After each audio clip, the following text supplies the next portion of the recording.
Yes, man. Me convinced that some people, they don't come from earth, none at all. Something alright. Something alright, yeah. I am guessing that the instructions for this person was to wash the chicken. And them take it literal. Scotch Brite, so the water, and them get to work. Chicken a get scour like Dutch pot after party. So after you do all the washing of that, the chicken, right?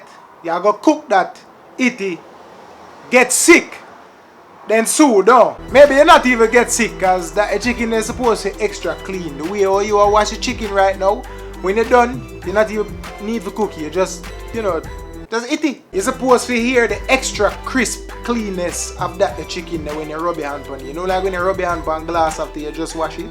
That you're supposed to hear, the little crisp sound there. Never had been seeing this yet. 99.9% of all the germs on that chicken is gone.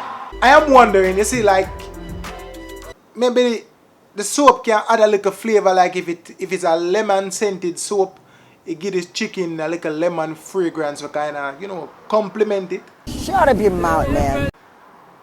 Maybe that should be a thing, Soap where you use wash chicken that adds flavor to the chicken. Chicken washing soap. No! Brilliant minds, come up with that. Because it is quite obvious that you have people out there who would use it. You're one of the biggest idiot me ever buck up on. You're an idiot.